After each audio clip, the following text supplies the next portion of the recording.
नमस्कार दोस्तों, स्वागत है आपका अपने YouTube चैनल सक्सेस मंत्रा में। आज हम बात करने वाले हैं कि किसी भी कॉम्पिटिटिव एग्जामिनेशन की तैयारी आप कैसे करें। जैसा कि हम सभी लोग जानते हैं कि हजारों और लाखों की संख्या में हर एक साल बहुत सारे स्टूडेंट्स किसी भी एग्जामिनेशन के लिए फॉर्म डालते हैं, लेकिन बहुत सारे ऐसे भी स्टूडेंट्स होते हैं जो एग्जामिनेशन को क्वालिफाई नहीं कर पाते हैं। क्या आपने कभी सोचा है कि वो सारे स्टूडेंट्स क्वालिफाई क्यों नहीं कर पाते? एग्जामिनेशन को क्वालिफाई करने का एक टेक्निक होता है। अगर हम उन टेक्निक्स को फॉलो करें तो एग्जामिनेशन में हमारे सफल होने की संभावनाएं बढ़ जाती हैं। तो आइए आज हम बात करते हैं एग्जामिनेशंस के उन टेक्निक्स को जिन्हें फॉलो करके आप अपने सक्सेस के परसेंटेज को बढ़ा सकते हैं। तो हम बात करते हैं कि किसी भी कॉम्पिटिटिव एग्जामिनेशन हो, चाहे वो यूपीएससी हो, चाहे वो बीपीएससी हो, चाहे कोई भी कॉम्पिटिटिव एग्जामिनेशन हो, एसएससी की एग्जाम हो, हम उसे किस तरह से उस अप्रोच पे चलें कि जिससे कि हमारे एग्जामिनेशन में क्वालिफाई करने की, सक्सेस होने की संभावनाएं बढ़ जाए। हम इसमें दो अप्रोच की बात करेंगे। पहला जो अप्रोच है वो है हार्ड वर्क का। पहला जो अप्रोच है वो है प्रैक्टिकल अप्रोच, जिसे हम कहेंगे, उसमें बहुत सारे हम पॉइंट्स की बात करेंगे। और दूसरा जो अप्रोच है वो है आपको इमोशनल अप्रोच, जिसमें हम बात करेंगे मोटिवेशंस की। तो आइए हम बात करते हैं पहले पॉइंट्स यानी कि प्रैक्टिकल अप्रोच की, जिसमें बहुत सारे पॉइंट्स की बारे में हम बात करेंगे। तो सबसे पहला पॉइंट जो है प्रैक्टिकल अप्रोच में, हमें यह देखना होगा कि हम जो एग्जामिनेशन की तैयारी कर रहे हैं उस एग्जामिनेशन का नेचर क्या है। यानी कि पहला पॉइंट आप नोट कर सकते हैं, नेचर ऑफ एग्जामिनेशन। यानी कि आपने जिस एग्जामिनेशन के लिए अपने आप को चुना है, क्या वो यूपीएससी है, क्या वो बीपीएससी है, क्या वो एसएससी है, उस एग्जामिनेशन का नेचर क्या है, किस डेप्थ के लेवल से उससे क्वेश्चंस आते हैं, उसका सिलेबस किस डेप्थ का लेवल है, ये हमें समझना होगा। तो पहला पॉइंट ये है। दूसरा पॉइंट है कि जब हम उसके सिलेबस को देखते हैं तो हमें ये पता करना होगा कि वैसे कौन से बुक हैं जिसमें सिलेबस ज्यादा से ज्यादा हमारा मैच हो रहा है, और वैसे कौन से बुक हैं जिससे सिलेबस हम ज्यादा से ज्यादा मैच करते हुए अपडेटेड कंटेंट को ले पाए। तो ये दो पॉइंट हमें याद रखना होगा। एक इसमें बहुत ही इंपॉर्टेंट पॉइंट मैं बताना चाहूंगा, जो कि हर एक स्टूडेंट्स, मोस्टली हर एक स्टूडेंट्स गलती करते हैं।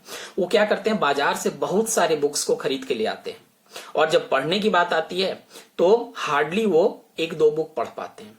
तो आपको जब बुक आप सिलेक्ट करें तो आपको बुक सिलेक्ट करने में काफी सिलेक्टिव होना पड़ेगा। यानी कि हम यहाँ पे बात करेंगे more on quality and less on quantity. हम क्वालिटी की बात करेंगे, यानी कि दो ही बुक पढ़ेंगे, उसे बार बार पढ़ेंगे, और वो बुक पढ़ेंगे जो कि स्तरीय होगा, किसी अच्छे ऑथर और अच्छे राइटर के द्वारा रिकमेंडेड बुक्स होंगे। ऐसे नहीं कि लोकल लेवल के बुक्स को पढ़ लेंगे या किसी भी चीज के सब स्टैंडर्ड्स चीजों को, जैसे नोट्स, आजकल बहुत सारे मार्केट में सब स्टैंडर्ड्स नोट्स होते हैं, उसे लोग पढ़ लेते हैं। ठीक है, पढ़नी अच्छी बात है, लेकिन वो कब है, इन एडिशन टू जब आप बेसिक और स्टैंडर्ड्स बुक पढ़ लेते हैं तब उन नोट्स या वैसे चीजों की आपको आवश्यकता होती है। तो सबसे पहला पॉइंट इसमें जो है कि आपको क्या करना है, बुक्स के मामले में काफी सिलेक्टिव होना है। बहुत सारे बुक्स नहीं पढ़ने हैं, बुक्स पढ़ने में आपको चूजी होना है, और वही बुक पढ़ना है जो स्तरीय हो और जो अपडेटेड हो। एनालिसिस ऑफ क्वेश्चंस पेपर, ये बहुत इंपॉर्टेंट चीज है कि आप जिस एग्जामिनेशन की तैयारी कर रहे हैं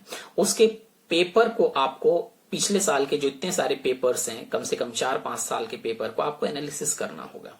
एनालिसिस करने से आपको ये पता चल जाएगा कि उसमें टॉपिक्स जो सिलेबस के हैं, तो कौन से टॉपिक्स को एग्जामिनेशन जब कोई भी कंडक्ट हो रहा है तो उसमें जो एग्जामिनेशन सेटर है वो टॉपिक्स को कैसे प्रायोरिटी पे रखता है। जैसे मसलन मैं आपको एक एग्जांपल देता हूं कि जैसे अगर आप यूपीएससी की तैयारी कर रहे हैं या किसी भी स्टेट लेवल की तैयारी आप कर रहे हैं, तो उसमें कुछ इंपॉर्टेंट पोर्शंस आते हैं, जैसे फ्रीडम मूवमेंट, जैसे history of modern India, history of ancient India, current affairs, इन सब चीजों पे ज्यादा जोर होता है। तो जब आप किसी भी एग्जामिनेशन के पिछले क्वेश्चंस पेपर को जब आप एनालिसिस करते हैं तो इससे आपको ये पता चल जाता है कि किन टॉपिक्स पे आपको ज्यादा फोकस करना है, किन टॉपिक्स को आपको प्रायोरिटी पे रखना है और किन टॉपिक्स को आपको लेस प्रायोरिटी पे रखना है।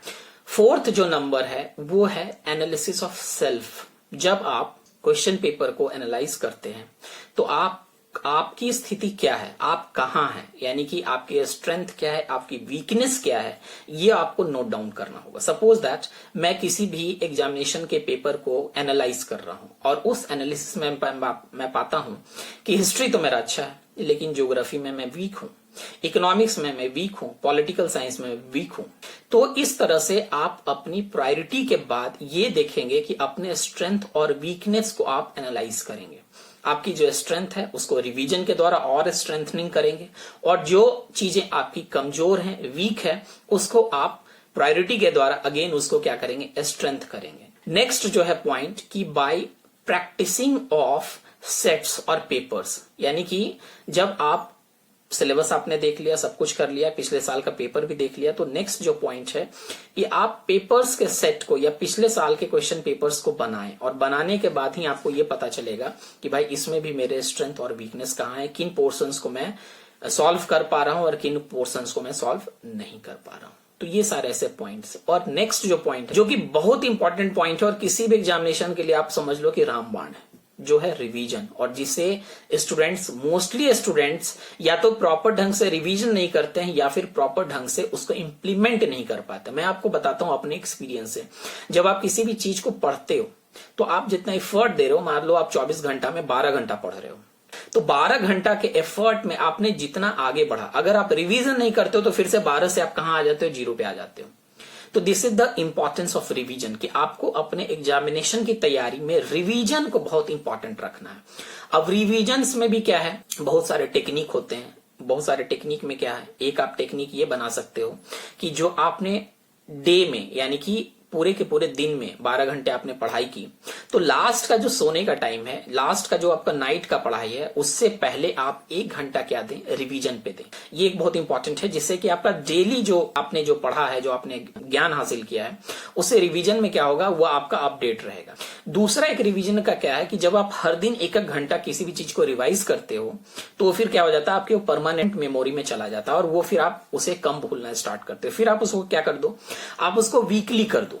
फिर जो नेक्स्ट पॉइंट है वो है कंसंट्रेशन। ये बहुत इंपॉर्टेंट पॉइंट है कि जब आप पढ़ने बैठे, आपकी जब सिटिंग हो 2 घंटा 3 घंटा या जिसका जितना कैपेसिटी, लेकिन मैं बोलूंगा कि मिनिमम 2 से 3 घंटा आपकी एक सिटिंग होनी चाहिए स्टडी में। तो सबसे पहला पॉइंट क्या है कि कंसंट्रेशन में नो डिस्टर्बेंस। अक्सर हम देखते हैं कि आजकल सोशल मीडिया का जमाना है, आजकल मोबाइल फोन का जमाना है, आजकल व्हाट्सएप का जमाना है, आजकल फेसबुक का जमाना है, इंस्टाग्राम का जमाना है। तो लोग पढ़ने से ज्यादा उनका ध्यान क्या होता है कि 5 मिनट तो आप पढ़ते हैं और 5 अगले 6ठा मिनट पे क्या होता है, यार कोई मैसेज तो नहीं आया, यार जरा चेक कर लेते हैं एफबी पे क्या चल रहा है, यार जरा इंस्टाग्राम पे देखते हैं किसी ने फोटो या किसी ने कोई कुछ अपलोड तो नहीं कर दिया।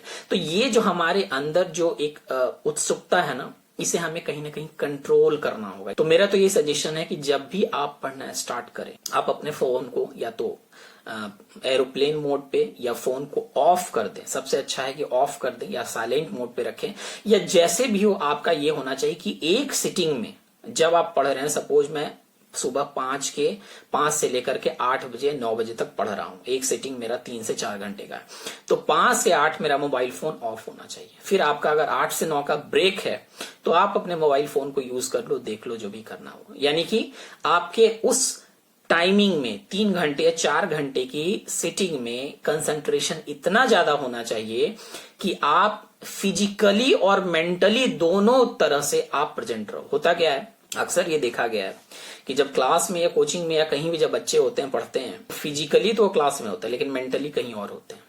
तो ये जो कॉम्बिनेशन है ना कि फिजिकली और मेंटली आपको एक ही जगह पे रखना है, दैट इज वेरी इंपॉर्टेंट। ये आपको ध्यान रखना है। नेक्स्ट जो पॉइंट है वो बहुत इंपॉर्टेंट पॉइंट है, वो है डिसिप्लिन, रूटीन। रूटीन होना आपके लाइफ में बहुत जरूरी है। रूटीन आपको जो सूट करे, किसी को सुबह उठ के पढ़ना सूट करता है, किसी को नाइट में जाग करके पढ़ना सूट करता है। तो जो भी आपको सूट करता है, आप एक रूटीन बना लो और उस रूटीन पे आपको क्या करना है, फिक्स रहना है। अब जैसे मैं एक एग्जांपल देता हूं, मेरे हिसाब से अगर आप किसी भी एग्जामिनेशन को तैयारी कर रहे हो तो आपको कम से कम मेरे हिसाब से जो सिटिंग होनी चाहिए आपकी दिन भर में मिनिमम 8 घंटा या 12 घंटा होना चाहिए। यानी कि मिनिमम 8 घंटा से लेकर के आपकी पढ़ाई की जो सिटिंग होनी चाहिए 12 घंटा होना चाहिए। बाकी आपके इंडिविजुअल कैपेसिटी पे डिपेंड करता है। इसको मैं एक एग्जांपल से समझ सकते हैं कि अगर आप सुबह उठते हो तो सुबह 5 से 8 आप 3 घंटे का एक सिटिंग दे दो। उसके बाद क्या करो आप, फिर आप 8 से 10 तक थोड़ा सा फ्री हो जाओ, जो भी आपको नाश्ता करना है, जो भी आपको वॉकिंग करना है, जो भी आपके अपने काम है। फिर आप 10 से 1 3 घंटे का फिर से सिटिंग दे दो। फिर आप 1 से 2 फिर से गैप कर लो, है ना। फिर 2 से 6 आप फिर लास्ट में जो 6 बजे के बाद है तो 6 से 7 आप स्पोर्ट्स के लिए या फिर किसी भी टाइप के वॉकिंग के लिए जा सकते हो, क्योंकि पढ़ाई में हेल्थ भी बहुत जरूरी है, इस पे भी हम बात करेंगे। और फिर आपका जो लास्ट का जो टाइमिंग होगा 8 से 9, मैं सिर्फ एग्जांपल दे रहा हूं, आप अपने हिसाब से सेट कर सकते हो।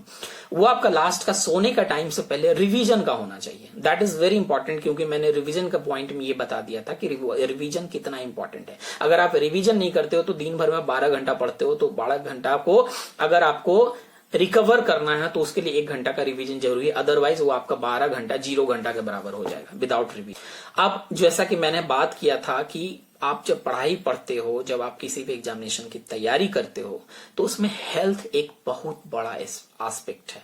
अगर आप हेल्थ आपका सही है तभी आप सही तरीके से चल पाओगे। अब हेल्थ में भी मैं 2 हेल्थ की बात कर रहा हूं, ये मत ध्यान देना कि सिर्फ मैं फिजिकल हेल्थ की बात कर रहा हूं। वहां पे मैं दोनों तरह के हेल्थ की बात कर रहा हूं, मेंटल और फिजिकल। जैसा कि मैंने पहला एग्जांपल दिया था कि जब अक्सर क्या होता है कि स्टूडेंट्स क्लास में तो होते हैं लेकिन मेंटली कहीं वो और होते हैं, तो ये जो मेंटल और फिजिकल जो एक कनेक्शन है, कनेक्टिविटी जिसे मैंने कंसंट्रेशन में बताया, ये बहुत इंपॉर्टेंट चीज है कि मेंटली भी आप वहीं पे रहो और फिजिकली भी वहीं पे रहो। फिजिकल को अपने मेंटेन करने के लिए आपको स्पोर्ट्स एक्टिविटी में भाग ले लो, जैसे शाम को 1 घंटा फुटबॉल खेल सकते हो, जॉगिंग कर सकते हो, बैडमिंटन खेल सकते हो, क्रिकेट खेल सकते हो। ये बहुत इंपॉर्टेंट पॉइंट है कि आज के लोग जो तैयारी करते हैं ना, वो अपने आप को स्पोर्ट्स या किसी भी इस तरह के फिजिकल एक्टिविटी से बहुत सारे लोग अपने आप को क्या करते हैं, बचा के रखते हैं कि भाई 1 घंटा पढ़ लेंगे, लेकिन ये बहुत ही मतलब एक आपको निगेटिव तरीके से ले जाएगा। क्यों निगेटिव तरीके से ले जाएगा? क्योंकि अगर आप किसी भी स्पोर्ट्स को ज्वाइन करते हो ना 1 घंटे के लिए, तो स्पोर्ट्स में एक कॉम्पिटिटिव फीलिंग आती है, और ये कॉम्पिटिटिव फीलिंग कहीं ना कहीं आपको आगे आने वाले जिस चीज के लिए आप तैयारी कर रहे हो, कहीं ना कहीं अनकॉन्शियसली उस चीज में आपको बूस्ट करेगा। तो 1 घंटा आप स्पोर्ट्स की एक्टिविटी में, 1 घंटा आप जॉगिंग की एक्टिविटी, यानी कि 1 घंटा आपको हेल्थ की एक्टिविटी में देना है। अब हम आते हैं जो हमने स्टार्ट किया था कि सेकेंड अप्रोच पे, इमोशनल अप्रोच। ये बहुत इंपॉर्टेंट है। इमोशनल अप्रोच का मतलब क्या होता है कि मनुष्य क्या है, एक सामाजिक प्राणी है। तो मनुष्य एक सामाजिक प्राणी होने के साथ साथ मनुष्य एक भावुक प्राणी भी है। हम जितना लेबर करते हैं, हम जितना काम करते हैं, हम जितना पढ़ाई कर रहे हैं, जो अभी सारे मैंने पॉइंट्स बताए कि आपको डिसिप्लिन रहना है, आपको लेबर करना है, आपको हार्ड वर्क करना है, ये सारा चीज कहां से आता है? कहीं ना कहीं आपको किसी न किसी मोटिवेशन कहीं ना कहीं से मिलता है, कहीं ना कहीं से आप अपने आप को अटैच फील करते हो। तो इस तरह से अगर आपके इमोशनल कनेक्शन बने रहते हैं, मोटिवेशनल कनेक्शन बने रहते हैं, जैसे सपोज करो आप फैमिली में हो, आप फैमिली में अपने मदर से बहुत प्यार करते हो, अपने पेरेंट्स से बहुत प्यार करते हो, और कुछ ऐसी चीजें हैं जिससे कि आप जो करियर में बनना चाह रहे हो उसको अपने फैमिली से आप रिलेट करके देखते हो कि भाई मैं ऐसा बनूंगा तो अपने फैमिली के लिए ये करूंगा। तो कोई आपको एक ऐसा सूत्र, कोई एक आपको ऐसा कनेक्शन ढूंढना होगा जिससे कि क्या है, आपका जो मोटिवेशनल कनेक्शन ये परमानेंट रहे। यहाँ पे मैं बात जो बोल रहा हूँ ध्यान से समझना, परमानेंट की मैं बात कर रहा हूँ, टेम्पोररी मोटिवेशनल की मैं बात नहीं कर रहा हूँ कि आज किसी से दोस्ती हो गया, बस वो 2 महीने 4 महीने मतलब मोटिवेशनल चीजें लगा उसके बाद फिर खत्म। मैं परमानेंट मोटिवेशनल कनेक्शन की बात कर रहा हूं कि जिससे आप परमानेंट सोर्स ऑफ मोटिवेशन हो। अब वो किसी के लिए क्या हो सकता है, मोटिवेशनल कुछ रीडिंग्स भी हो सकते हैं, मोटिवेशनल बुक्स भी हो सकते हैं, कुछ मोटिवेशनल फिल्म भी हो सकते हैं, और सबसे इंपॉर्टेंट पॉइंट है कि जो आप रूट से जो कनेक्टेड हो, जो आपकी फैमिली है, वो आपके मोटिवेशन का एक सोर्स ऑफ इंस्पिरेशन हो सकता है। तो इन दोनों पॉइंट्स को अगर हम ध्यान में रखें कि आपके जो प्रैक्टिकल अप्रोच है और इमोशनल अप्रोच है, इन दोनों को अगर हम कंबाइन करके अगर हम अपने एग्जामिनेशन की तैयारी करें, तो मैं गारंटी लेता हूं कि आपके एग्जामिनेशन में सक्सेस होने की संभावना ज्यादा से ज्यादा बढ़ जाएगी। अब हम कुछ ऐसे पॉइंट्स पे आते हैं जो स्टूडेंट्स को अक्सर क्या करते हैं, पीछे खींचते हैं। उन पॉइंट्स को भी आपको ध्यान में रखना होगा, क्योंकि अगर आप उन पॉइंट्स को फॉलो नहीं करते हो तो क्या है कि आप मतलब पॉजिटिव की तरह तो बढ़ रहे हो, लेकिन अगर आप अपनी कमियों पे कमियों को दूर करते नहीं जा रहे हो तो फिर आपके पॉजिटिव बढ़ने में जो आपकी स्पीड होगी वो कम हो जाएगी। तो आइए हम उन 2-3 पॉइंट्स के बारे में भी जान ले कि कौन से ऐसे पॉइंट्स हैं जो आपके तैयारी में हर्डल्स के यानी कि बाधा के रूप में काम करते हैं। तो सबसे पहला तो आपको क्या होना चाहिए कि किसी भी चीज की तैयारी के लिए आपको एक आलस्य जो होता है ना उसको त्यागना होगा। अब आलस को दूर कैसे करेंगे, अब पॉइंट ये आता है। तो आलस को दूर करने के लिए जो मैंने सेकंड पॉइंट बताया था कि मोटिवेशनल कनेक्शन, ठीक है, किसी भी चीज के लिए जुनून, ये बहुत इंपॉर्टेंट है। अगर आपके पास जुनून है, अगर आप किसी से इमोशनली कनेक्टेड हो, तो वो उन चीजों से आपको जो आलस आता है, आपको जो पढ़ने में, आपके रूटीन को फॉलो करने में जो जोर आ रहा है, जिससे आप भाग रहे हो, उन चीजों को आप ओवरकम कर सकते हो। दूसरा जो वेरी इंपॉर्टेंट पॉइंट है, अक्सर स्टूडेंट्स क्या करते हैं, यार ठीक है कल कर लेंगे, आज का इतना हो गया, आज मैंने 8 घंटा पढ़ लिया, कल कर लेंगे। Please change this habit, do it now. ये अगर आपकी स्ट्रेटजी होगी कि डू इट नाउ, मुझे अभी करना है, आज का अगर मैंने ये अपना मिशन बनाया है कि एक दिन में मुझे इतना करना है, तो आज करके ही उठना है। तो डू इट नाउ यानी कि इसे हम कहेंगे कि डेली डोज।